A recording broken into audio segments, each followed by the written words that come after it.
सभ्यम hospital गया और सबके साथ बैठ गया। सभी ने दादा दादी को समझाकर विराज के साथ घर भेज दिया। अंकल अब खतरे से बाहर थे। सबकी परेशानी खत्म हुई थी, पर सभ्यम परेशान था। युग और तापसी को सभ्यम ने अंकल के साथ वाले कमरे में रहने को कहा और बाहर आकर किसी को फ़ोन करने लगा। सभ्यम, पापा आपकी हेल्प चाहिए। सभ्यम एसवीर को सब बता देता है और कुछ प्लान बनाया। सभ्यम फ़ोन कट कर खुद से ही बड़बड़ाने लगा। तुम्हें कुछ नहीं होने दूंगा कैप्टन, कुछ नहीं। अरे उस एसिड वाले को भी वही दर्द दिया है जो उसने तुम्हें दिया। तुम्हें तो पता भी नहीं था कि वो कुणाल फिर से तुम्हें नुकसान पहुंचाना चाहता था। जब मैं जापान में था मुझे पता चल गया था, तभी ही वहां से निकलकर सीधा उसके पास पहुंचा और उसे सजा भी दे दी। अब वो जिंदगी भर मुझे याद रखेगा। उसके बड़े भाई को समझाकर उसे दुबई भेज दिया। मेरे होते हुए तुम्हें कुछ नहीं हो सकता है, कुछ नहीं। तभी उसके कंधे पर किसी ने हाथ रखा तो सभ्यम घूमा तो सामने तापसी थी। वो सभ्यम के गले लग गई। सभ्यम ने भी उसे बाहों में भर लिया। कुछ देर तक दोनों ऐसे ही रहे। फिर सभ्यम अलग होने लगा तो तापसी ने होने नहीं दिया। सभ्यम ने उसके कान में कहा, कैप्टन युग भाई आ गए तो मेरी खैर नहीं। तापसी धीरे से, भाई सो रहे। सभ्यम शरारत से, अच्छा जी, तो ये बात है। सभ्यम तापसी से अलग हुआ और दूसरे खाली कमरे में ले गया। वहीं पर लगे सोफे पर तापसी के साथ बैठ गया और उसे अपने सीने से लगा लिया। तापसी बिल्कुल किसी छोटे बच्चे की तरह उसके सीने से लग गई। सभ्यम उसके बालों को सहलाने लगा। सभ्यम, क्या हुआ मेरी कैप्टन को? आज ज्यादा ही प्यार आ रहा है मुझ पर। तापसी ने सर उठाकर उसे देखा। कुछ देर तक यूं ही एक दूसरे को देखते रहे। फिर तापसी ने आगे बढ़कर जल्दी से सभ्यम के होठों पर अपना हाथ रखा, फिर उसे चूम लिया और फिर उसके सीने से लग गई। सभ्यम ने चेहरे की मुस्कुराहट और बढ़ गई। सभ्यम उसे अपनी बाहों के घेरे में कसते हुए बोला, अब तो बता दो क्या हुआ। तापसी, थैंक्स सर, मेरी जिंदगी में आने के लिए, मुझे प्यार करने के लिए, मेरी फैमिली का इतना ध्यान रखने के लिए। किस किस बात के लिए आपको थैंक यू बोलूं सर। मैं बहुत लकी हूँ कि मुझे आप मिले हो जो हमेशा मेरे साथ खड़े हो। I love you, I love you so much. I can't imagine my life without you. I can't live without you. सब पगली, थैंक यू क्यों बोल रही हो? ऐसे तो मैं भी बोलता हूँ तुम्हें थैंक्स, मेरी जिंदगी में आने के लिए, मुझे जिंदगी जीने की वजह देने के लिए, मेरी सांसें बनने के लिए, मेरे मॉम डैड की प्यारी सी बेटी बनने के लिए। तुम्हारे आने से ही गौरी देवी वापस आ गई। मेरी कंपनी 2 सालों में ही इतनी ऊंचाई तक पहुंच गई। तुम मेरा लकी चार्म हो मेरी कैप्टन। अब छोड़ो ये बातें।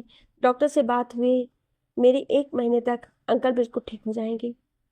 युग भाई की पोस्टिंग को अभी दिन बाकी है, तो हम अंकल को देहरादून ले जाते हैं। दादा दादी को भी वो मसूरी वाला वुड हाउस में। डॉक्टर ने भी कहा है कि आसपास में थोड़ा चेंज चाहिए। तुम क्या बोलती हो? तापसी सभ्यम के सीने से लग कर बोली, जैसा आपको सही लगे। भाई से बात कर लो आप। मैं जानती हूँ कि मॉम डैड से आपने बात करके मुझसे मुझसे बात की है।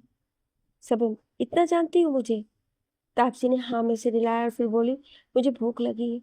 सभ्यम, युग भाई के साथ खाना नहीं खाया? तापसी ने बच्चों जैसा नामे से दिला दिया। सभ्यम को गुस्सा आ गया। सभ्यम, सुबह से तुमने कुछ नहीं खाया और अब डिनर नहीं किया, क्यों? तापसी, क्योंकि आपने भी कुछ नहीं खाया। सभ्यम, पागल, रुको तुम, मैं भी आया। सभ्यम बाहर कैंटीन में खाना लेने चला गया और जैसे ही वापस आया तो तापसी वहीं पर खड़ी होकर खिड़की से बाहर देख रही थी। सभ्यम ने खाना टेबल पर रखा और तापसी को पीछे से आकर बाहों में भर लिया और उसके कंधे पर अपना चेहरा रख दिया। सभ्यम, अब बोलो, तब से क्या सोच रही हो? तापसी, मैं अमेरिका नहीं जा रही। सभ्यम उसे अपनी ओर करके, क्या? क्यों, क्या बात है? तापसी, मैं मुंबई वाली कंपनी में जॉब कर लूंगी, सारा भी साथ होगी। मैं वहां अकेले नहीं रह सकती। आप प्लीज मान जाओ ना आप। पर कैप्टन, इतना अच्छा ऑफर है, तुम अपने स्किल अच्छे से यूज कर सकती हो। तापसी, मैं इंडिया में भी कर सकती हूँ। सभ्यम कुछ सोचता है फिर बोलता है, अच्छा ठीक है, पर अगर तुम यहाँ रहोगी तो भी हम जल्दी शादी नहीं करेंगे, ओके? तापसी हंसती गई, मेरा तो ठीक है, पर आप रुक पाएंगे? सबम, हाँ, तुम्हारे लिए तो कुछ भी, जब तक तुम खुद से अपनी पहचान नहीं बनाती तब तक। चलो, बहुत बातें हो गई, अब खाना खाते हैं। तापसी और सबम ने एक दूसरे को खाना खिलाया। फिर तापसी वहीं पर सबम की गोद में सर रखकर लेट गई और सबम उसका सर सहला रहा था। जब वो सो गई तो सबम बाहर आया और किसी को फोन किया। सबम, आप उन सबको इस हॉस्पिटल में भेज दीजिए, मैं सब कुछ समझा दूंगा, और जिनके बारे में आपको कहा है उन पर नजर रखो। पल पल की खबर मुझे पता होनी चाहिए।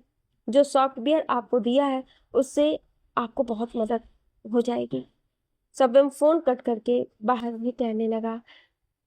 उसे बस तापसी की चिंता हो रही थी। वो उसे अमेरिका जाने के लिए फोर्स भी नहीं कर सकता था, क्योंकि उसे पता था कि अपने पापा को अब वो छोड़ नहीं पाएगी और उसके पापा अमेरिका नहीं जाएंगे। सबम बाहर ही बेंच पर बैठ गया और फिर कुछ देर बाद वहीं सो गया। युग उठा तो बाहर सबम को सोते देखा, फिर दूसरे कमरे में तापसी को। युग सबम को देख मुस्कुरा उठा और मन ही मन बोला, अगर मैं भी ढूंढता तो भी इतना अच्छा लड़का नहीं ढूंढ पाता। दिल जीत लिया इसने तो। युग ने सबम को जगाया। सबम, गुड मॉर्निंग भाई। अंकल कैसे हैं आप? युग, मेरी डॉक्टर से बात हुई है, वो ठीक है, 1 हफ्ते बाद छुट्टी मिलेगी। सबम, हाँ ठीक है, फिर भी मैं भी तब तक यहीं रहूंगा, और उसके बाद आप सब कुछ दिनों के लिए मसूरी जाओगे और आपकी पोस्टिंग तक वहीं रहेंगे। युग मना करता, पर जैसे तैसे स्वयं उसे मना लेता है। तब तक विराज दादा दादी के साथ, दादा दादी खाना लेकर आ गए थे। सब खाना खाने लगे, पर तापसी अभी भी सो रही थी। आज दादी ने खुद ही सबम को तापसी को जगाने को बोला, तो युग और सबम के चेहरे पर खुशी झलक उठी। सबम तापसी के पास गया और उसे जगाया। तापसी ने आसपास देखा, फिर सबम को। सबम जाने लगा तो तापसी ने उसका हाथ पकड़ा और अपनी नींद भरी आंखों से उसे प्यार से देखा और उठकर अपने गले लगा लिया। सबम ने भी प्यार से उसके बालों को किस किया और दोनों बाहर आ गए। दोनों साथ साथ चल कर आ रहे थे तो युग और विराट दोनों ने ही एक साथ अपने अपने फोन पर दोनों की फोटो ले ली। दादू दादी दोनों ही अपने किए पर दुखी थे, पर युग ने बोल दिया था कि अब से वो पुरानी बातों को याद नहीं करेंगे और उनके पापा के साथ बहुत प्यार से मिलकर रहेंगे। सभी ने मिलकर खाना खाया। फिर सबम ने विराज को वापस भेज दिया और खुद वहीं से अपना काम करता रहा। दिन बीतने लगे। तापसी भी उसकी मदद करने लगी थी फ्री टाइम में। गौरी से सबम की बात हुई तो वो दिल्ली में ही थी, उसकी भी पोस्टिंग हो गई थी। सबम ने उसे सब बताया तो वो आज वहाँ सभी से मिलने आएगी। युग किसी काम से बाहर गया था और अब वापस आ रहा था, तभी अंदर आते हुए किसी से टकरा गया। वो लड़की उसे गौरी बोलने लगी तो दोनों एक दूसरे को देखकर हैरान रह गए। युग उस लड़की को देखकर हैरान था और वो लड़की भी, दोनों एक दूसरे को देख हैरान थे। युग, आप गौरी है ना, हमारे ही बैच की आईपीएस ऑफिसर, पहचाना आपने? गौरी हल्का सा मुस्कुरा दी। गौरी, हाँ पहचान लिया, युग कोहली। युग, आपको याद है ना? गौरी, होगा ही, आपने सबके सामने ट्रेनर की बोलती बंद कर दी थी, जो बेवजह पार्टी में डांस करने के लिए मना कर रहा था जब लास्ट दिन था। युग सर खुजलाने लगा। युग, हाँ तो सब खुश थे, वो बार बार बीच में आकर सबको तंग कर रहा था, तो बस उसके ही तरीके से बोल दिया। खैर छोड़ो, आप यहाँ? गौरी, वो मेरे भाई के रिलेटिव यहाँ एडमिट है, तो बस उन्हें देखने आई थी, मैं चलती हूँ। युग, हाँ बाय। गौरी चली गई, पर युग वहीं खड़ा उसे देखता रहा। फिर उसे सबम का फोन आया कि कुछ मेडिसिन लेनी थी, तो युग वो लेने चला गया। गौरी वहां पर गई तो सामने सबम खड़ा था। गौरी को देखकर उसकी ओर भागा आया और गले से लगा लिया। फिर गौरी तापसी से भी मिली। गौरी, हाँ, मेरी भाभी तो बहुत प्यारी और सुंदर है, जैसी सीरत वैसी सूरत। तापसी ने अपनी नजरें नीची कर ली, क्योंकि सबम उसे बड़े ही प्यार से देख रहा था। गौरी अंदर दादा दादी से मिली, फिर तापसी के पापा से। जैसे ही गौरी बाहर आई कमरे से, फिर से युग से टकरा गई। युग हैरानी से, आप यहाँ क्या कर रही हो? गौरी, गौरी, अरे ये क्या बात हुई? मैंने बताया था ना, ये वही है मेरे भाई के रिश्तेदार। ये सब छोड़िए, आप यहाँ क्या कर रहे हैं? मेरे ख्याल से मेरे भाई ये फ्लोर खाली करवा दिए थे। युग मन में, मतलब गौरी सफीम की बहन है? ओह वाओ ग्रेट यार। गौरी क्या सोच रहे हैं आप? तभी सभ्यम आ गया। तापसी भी साथ में ही थी। दोनों सबके लिए चाय लेकर आए। सभ्यम, अरे युग भाई आप आ गए, इनसे मिलो। ये मेरी दी है गौरी दी, और दी ये युग भाई है, तापसी के बड़े भाई। गौरी ओ हेलो, क्या मैं भी आपको भाई ही बोलूं? युग गौरी को घूरता है, फिर बोलता है कि मेरी बहन है गौरी जी, आप मुझे युग ही बोल लो। सबम तापसी दोनों एक दूसरे को देखकर मुस्कुराए।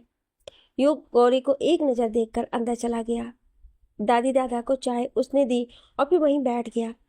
दादी, तुम मिला सबम की बहन से? कितनी सुंदर है ना? दादू, मिला ही होगा, बाहर से ही आ रहा है। तुझे पता है वो भी आईपीएस है, लड़की अच्छी है। युग, हाँ। गौरी बाहर तापसी से बातें कर रही थी। उसने बताया कि वो लड़के पंजाब में कहीं हैं, किसी मिनिस्टर के बेटे हैं। उनका केस तो कब का खत्म कर दिया, कानून के दायरे में रहकर उसका कुछ नहीं बिगाड़ सकती। सभ्यम आते हुए, मैं देख लूंगा दी, कैसे भी करके वो आपके सामने होंगे। आप बस अपने दोस्तों की मौत का बदला लेना। जैसे ही गौरी बोलने लगी, युग पीछे से बोला, हो क्या रहा है यहाँ? कैसा बदला गौरी? सभ्यम, क्या बात है? सभ्यम, भाई वो युग, जल्दी बोलो। सभ्यम ने सारी बात युग को बता दी। गौरी युग से नजरें बचाकर सभ्यम से बोली, सेवी मैं चलती हूँ। सभ्यम जैसे ही बोलने लगा, युग बोल पड़ा, युग सेवी तुम यहाँ रहो, गौरी को मैं छोड़ दूंगा, और मुझे इस केस से रिलेटेड भी बात करनी है। मेरी पोस्टिंग पंजाब में हुई है, क्या पता कुछ कर सकूं। सभ्यम, पर भाई मैं सब देख लूंगा। युग, सेवी तुम यहाँ रहो तप्पू के साथ, मानो मेरी बात, जो भी डिस्कस होगा तुम्हारी बहन तुम्हें बता ही देगी। गौरी, सेवी मैं युग के साथ जाती हूँ। सबम, ओके बाय दी। गौरी और युग चले गए। सबम तापसी का हाथ पकड़ दूसरे कमरे में ले गया। सबम, कैप्टन मुझे ही लग रहा है या दी और भाई सच में पहले से जानते हैं एक दूसरे को? तापसी, क्या आप भी इतनी जीनियस हैं? ये बात दिमाग में नहीं आई कि दोनों सेम बैच के हैं, मिले होंगे जरूर। सबम सर पर हाथ मारकर, अरे हाँ यार, ये बात दिमाग में आई ही नहीं। तापसी ने सबम को सोफे पर बिठाया और फिर उसका सर अपनी गोद में रख लिया और फिर धीरे से बालों को सहलाने लगी। दोनों चुप रहे। तापसी, अब बोलो क्यों परेशान हो आप? सबम मन में, क्या बोलूं यार, तुम्हें लेकर परेशान हूँ। तापसी, बोलो। सबम, दी के लिए। मैं उन लड़कों के बारे में सोच रहा था, पता नहीं दी उनका क्या हाल करेंगे। बहुत बुरी हालत होगी पक्का उनकी, पर दी उस दर्द से फिर से गुजरेंगी, अपने दोस्तों की मौत को फिर से याद करेंगी। तापसी, आप है ना, आप सब संभाल लेंगे। उधर युग गौरी को उसके फ्लैट लेकर आया तो गौरी ने उसे अंदर आने को बोला। दोनों पूरे रास्ते चुप थे। युग अंदर आकर बैठ गया। गौरी पानी लेकर आई, फिर उसे पानी देकर वहीं बैठ गई। युग, आप ये सब अपने अंदर लेकर कैसे अपने आप को संभाल रही हैं गौरी? आप हमेशा से चुपचाप रहती थी, ये बात मैंने कई बार देखी थी, पर आज उसकी वजह पता चली। मेरी पोस्टिंग पंजाब के अमृतसर में हुई है। गौरी, क्या? वो दोनों वही हैं युग, आप मेरी मदद करेंगे? युग मुस्कुराकर, तभी तो यहाँ आया हूँ, बोलिए क्या सोचा है आपने? गौरी युग को अपना प्लान बता देती है। गौरी, आपकी वजह से हमारे लिए ये सब आसान हो गया है, बस सैवी ये काम कर दे फिर हमारे हाथ में बाजी है। युग, वो कर लेगा, वो वेस्ट है। गौरी, आप मेरे भाई को बहुत अच्छे से जान गए हो। युग, जी, अब आपका भाई है ही इतना अच्छा। चलिए मैं चलता हूँ, आप अपना ख्याल रखना, बाय। युग जाने लगा तो गौरी जल्दी से उसके सामने आ गई तो युग रुक गया। गौरी, वो पीछे से आवाज नहीं लगाते ना तो। युग अपने दोनों हाथ जेब में डालकर, कुछ कहना है आपको गौरी? गौरी, हाँ, क्या हम दोस्त बन सकते हैं? मैंने अपने करीबी दोस्त जब से खोए थे किसी को दोस्त नहीं बनाया, पर आपको दोस्त बनाने का मन किया तो क्या हम? युग ने गौरी से हाथ मिला लिया। युग, हम दोस्त हैं गौरी। गौरी मुस्कुरा दी। युग बाय बोलकर चला गया। गौरी दरवाजा बंद करके सोफे पर बैठ गई और याद करने लगी, जब पहली बार युग को देखा तो पता नहीं क्यों, पर उसकी ओर देखी ही जा रही थी। पर जैसे ही युग ने उसे देखा तो गौरी ने नजरें झुका ली थी। दोनों ने कभी आपस में बात भी नहीं की थी, बस एक दूसरे को देखकर मुस्कुरा रहे थे। गौरी युग के बारे में सोच सोचकर सो गई। युग कार चला रहा था और गौरी के बारे में ही सोच रहा था। युग, गौरी, जब पहली बार तुम्हें देखा तो तुम्हारी सादगी दिल को छू गई थी। तुम्हारी नीली आंखें मेरे दिल में उतर गई थी, पर तुम किसी से बात नहीं करती थी। और आज जब इतने दिनों बाद तुम्हें देखा तो दिल खुशी से झूम उठा। तुमने दोस्ती मांगी है आज मुझसे, पर जल्द ही मैं तुमसे तुम्हें मांगूंगा। युग हॉस्पिटल पहुंचा तो दादा दादी घर चले गए थे। तापसी अपने पापा के पास बैठी थी तो युग भी वहीं बैठ गया। सबम किसी काम से बाहर गया था। हॉस्पिटल के बाहर सबम कुछ गार्ड के साथ खड़ा था। सबम, तुम लोग पूरे हॉस्पिटल पर नजर रखो और 2 दिन बाद हम सब मसूरी के लिए निकलेंगे, तो हमेशा तुम लोग तापसी के आसपास ही रहना। जब तक उसकी बुआ के खिलाफ कुछ नहीं मिल जाता तब तक तुम लोगों को तापसी को प्रोटेक्ट करना है। एक बार कुछ मिल जाए उनके खिलाफ फिर सब मैं देख लूंगा। अब जाओ अपनी अपनी जगह पर। सारे गार्ड्स चले गए। सबम किसी से फोन पर, हाँ नजर है ना उन पर? हाँ, तुम नजर रखो, जरूर कुछ करेगी। सबम ने फोन कट किया, फिर अपने आप को रिलैक्स कर तापसी और युग के पास गया। फिर अंकल से कुछ देर बात करके दूसरे कमरे में जाकर काम करने लगा। पर उसका ध्यान तापसी पर था। पता नहीं क्यों, पर उसे बहुत गलत फीलिंग सी आ रही थी। सबम ने सारा और सांची की मदद से मसूरी में वुड हाउस में सब इंतजाम करवा दिए थे। अगले दिन सब मसूरी निकल गए। तापसी के कहने पे गौरी भी साथ में ही थी। सबम ने सिक्योरिटी गार्ड्स को साथ में ही रखा था। आगे और पीछे उनकी ही गाड़ियां थी। Youth club house, Dehradun. सबम पिछले 3 सालों में जो हुआ सब सोच रहा था। तभी किसी ने उसके कंधे पर हाथ रखा तो सबम खुशी से पीछे घूमा, पर सामने विराट को देखकर हैरान रह गया। सबम, तू यहाँ क्या कर रहा है? विराट, हे भगवान, क्या जमाना आ गया है, दोस्त दोस्त ना रहा। सबम, ड्रामा बंद कर, तेरे साथ ही था ना दिन भर? यार तापसी को यहाँ बुलाया था मिलने, पर अब तक आई नहीं, कहाँ रह गई यार? विराट, सांची से बात हुई थी मेरी, वो गौरी दी के साथ मसूरी से निकल गई थी 3 घंटे पहले। आ रही होगी वो। सबम, हाँ, तू यहाँ क्या करने आया है? तुझे तो सांची के पापा के पास जाना था ना, शादी की तारीख तय करने। विराट, हाँ कल जा रहे हैं मैं और आंटी। सारा भाभी को भी बोला है मैंने। बस ये फाइल पर साइन चाहिए नए प्रोजेक्ट के लिए। हम तीनों ने कर दिए हैं। तुझे पता है बिग ब्रो, इस प्रोजेक्ट के बाद हमारी कंपनी इंडिया की सबसे बेस्ट टेक्निकल कंपनी बन जाएगी। सबम साइन कर देता है। सबम, जानता हूँ दिन रात एक करने पड़ेंगे, पर बट ये प्रोजेक्ट बहुत ज़रूरी है। विराट टाइम देखते हुए, चलता हूँ, पर पहले तापसी भाभी को एक बार पूछ कहाँ है। सबम तापसी को फ़ोन कर रहा था पर वो उठा नहीं रही थी, ना गौरी उठा रही थी। सबम ने गार्ड्स को फ़ोन किया तो उसके हाथ से फ़ोन गिर गया। विराट ने जल्दी से फ़ोन पकड़ा और बात की। सबम, मुझे 3 दिन से लग रहा था कुछ तो गलत होने वाला है, पर कल और आज मैंने उस पर नज़र नहीं रखी। ये सब तैयारी कर रहा था। आज रात उसका जन्मदिन सबसे बेस्ट बनाना था। पर विराट, बिग ब्रो, संभाल खुद को, हम दी को और भाभी को ढूंढ लेंगे। सब लोग सबम के घर पर बैठे थे। तापसी की फैमिली में बस युग ही था, बाकियों को किसी ने नहीं बताया। वहां मनु और यमी थे। युग, तूने बताया क्यों नहीं साहबी? ये सब हुआ कैसे? सब कुछ नहीं बोला, बस नजरें नीचे गड़ा कर बैठा था। विराट, युग भाई, भाभी गौरी दी के साथ जब देहरादून पहुंची तो सांझ पहले जाने की सोची। दोनों उस ओर निकल गई। बिग ब्रो ने जो सिक्योरिटी दोनों के साथ लगाई थी वो भी कुछ ही दूरी पर थे। वो सांझ के अंदर तो नहीं जा सकते थे, इसलिए बाहर वेट कर रहे थे। पर जब वो बाहर नहीं आई तो अंदर जाकर देखा तो माई को गोली लगी थी, वो उनकी मौत हो गई।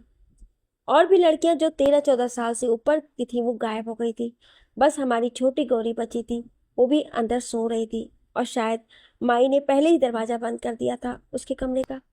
कुछ छोटी लड़कियां ही मिली बस, बाकी सबको किडनैप कर लिया गया है। पता नहीं क्या चाहिए। इस वीर गुस्से से, किसकी इतनी हिम्मत कि मेरी बेटी बहू की किडनैपिंग की है, हमारे सांझ को तबाह किया है, हमारी बच्चियों को ले गया है, छोड़ूंगा नहीं। युग, विराज, तुम दोनों चलो मेरे साथ। कमिश्नर और सीएम से मिलने जा रहा हूँ। इस बीच जाने लगा, फिर सब्यम के पास आया और उसके सामने बैठकर उसकी आंखों में देखा तो गुस्से से दहक रहा था। इस बीच तेरी कोई गलती नहीं है सैबी, जो भी तू करने की सोच रहा है कर, पर मुझे कल रात होने से पहले अपनी दोनों बच्चियां और साँझ की सारी बच्चियां यहाँ चाहिए। गौरतैक, विराट तेरे साथ ही रहेगा। मैं अपनी ओर से जो हो सका वो करने जा रहा हूँ। सब्यम ने सर हिला दिया। युग सब्यम के पास आया और प्यार से गाल पर हाथ रख के चला गया। रीमा जी को सारा कमरे में ले गई। उनका रो रो कर बुरा हाल था। अब बस सांची, विराट और सब्यम ही हॉल में थे। सब्यम ने अपना लैपटॉप खोला। सब्यम, वीरू, ये जो मैंने ट्रायल ऐप बनाया है उसे यूज़ करने का टाइम आ गया है। विराट, बिग ब्रो, पक्का ना? सब्यम सर हिलाते हुए, हाँ पक्का। मैंने कुणाल, बुआ, उनके बेटे सनी और बेटी का फ़ोन ट्रैक किया है और ट्रेस भी, और मेरा शक सही निकला। कुणाल तो दुबई में ही है, पर ये बुआ, ये और इसका बेटा यही है, देहरादून। इनके साथ 2 और लोग हैं जो पिछले हफ्ते से इनके टच में हैं। सांची, कौन? और आप ये सब पुलिस को बता दो। सब्यम, वही नहीं कर सकता। उन लोगों में से एक पापा का दुश्मन राणावत है, जो यहाँ का डिप्टी सीएम है, और दूसरा मुंबई का बहुत बड़ा गुंडा नायक। मुझे लगा नहीं था कि उस सिम्मी बुआ की पहुंच यहाँ तक होगी। विराट, मुझे लगता है राणावत बहुत पहले से हमारे परिवार के पीछे था। उसने उस सिम्मी बुआ को अपने साथ किया होगा। सांची दोनों को आवाज़ लगाती है। सांची, बिग ब्रो, ये डाटा लोड हो गया है और सबका फ़ोन भी हैक हो गया है। सब्यम लैपटॉप पर लग गया। सब्यम, 30 सेकंड में अब कल और आज की वॉइस कॉल और पिछले 1 महीने के मैसेज और चैट सब हमारे पास होगा। फिर लैपटॉप को देखते हुए बोला, हियर वी गो। तीनों अपने अपने लैपटॉप पर चले गए, देखने लगे। कुछ देर बाद तीनों हैरानी से एक दूसरे को देख रहे थे। विराट, यार, मतलब सच में ये सिम्मी बुआ तो उस गुंडे से मिली थी भाभी को मारने के लिए, और ये गुंडे राणावत के लिए काम करता है, तो तीनों ने मिलकर प्लान बनाया। सब्यम सांच पर कब से राणावत की नजर थी, पर डैड की वजह से चुप था। पर अब हमारी कमजोरी समझकर उसने गौरी दी और कैप्टन को उठा तो लिया, पर गलती कर दी। विराट, बिग ब्रो, तू गुस्सा मत करना, पर गौरी दी तो पहले से ही भरी पड़ी है, और भाभी का गुस्सा तो हम सब जानते हैं। मुझे डर है कि पता नहीं उन लोगों का क्या हाल होगा। सब्यम, बात तेरी सही है, पर वो बाकी बच्चों के कारण शायद अभी चुप होगी। सांची, ब्रो, वो लोग यहाँ शहर से बाहर एक पुरानी सी किसी फैक्ट्री में है। सब्यम ने कुछ सोचा, फिर मुस्कुरा दिया। विराट उसे देखकर सांची से, सांचू, यार, बिग ब्रो को देखकर लग रहा है कि कुछ खतरनाक करने वाला है। विराट सब्यम की ओर देखकर बोला था और सांची की बाजू पकड़कर हिला रहा था। सांची पूरी हिल रही थी। सांची विराट को घूरकर, ब्रो का तो पता नहीं, पर अगर आपने कुछ हिलाना बंद नहीं किया ना, तो मैं जरूर कुछ खतरनाक करूंगी। विराट ने सांची को देखा, फिर उसे छोड़ दिया। सांची, डफोर। विराट उसे कुछ बोलने लगा, पर सब्यम ने उसे आवाज लगा दी। सब्यम, हम 10 मिनट में वहां के लिए निकल रहे हैं।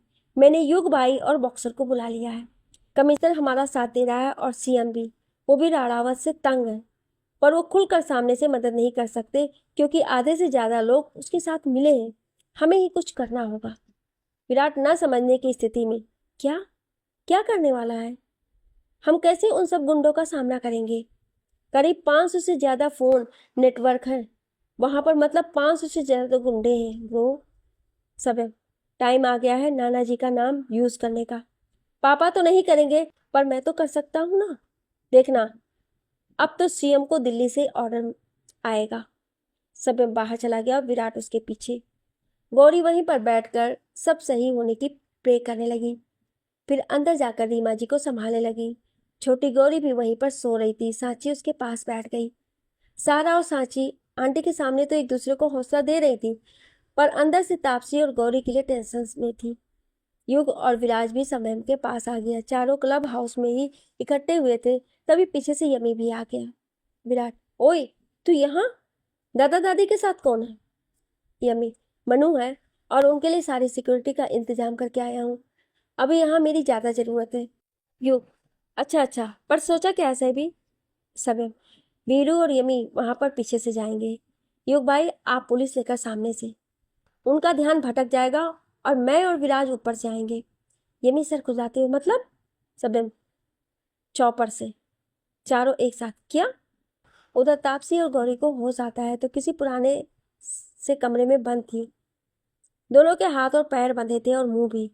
वो याद करती हैं कि वो जब सांझ गई तो सबसे मिल ही रही थी कि पीछे वाले हिस्से में कुछ लोग आए और कोई गैस वहां फेंक दी। माई सबको बाहर ले जाने लगी तो साइलेंसर गन से किसी ने माई को शूट कर दिया। फिर गैस के कारण दोनों बेहोश हो गई। गौरी ने एक लंबी सांस ली और फिर अपने आप को सीधा कर किसी तरह अपने हाथ खोलने में कामयाब हुई। फिर तापसी के भी हाथ खोल दिए। तापसी धीरे से, दी, कौन है ये लोग? ये हमें हिलाए हैं या बाकी बच्चों को भी? गौरी धीरे से, देखना पड़ेगा तप्पू, तुम्हें लड़ना आता है ना? तापसी, हाँ दी। गौरी, हाँ, गुड, चलो। फिर धीरे धीरे बाहर से कुछ आवाजें आ रही थी। गौरी और तापसी छुप कर बाहर देखने की कोशिश करती हैं तो तापसी एक शख्स को देखकर हैरान रह जाती है। तापसी धीरे से, ये यहाँ?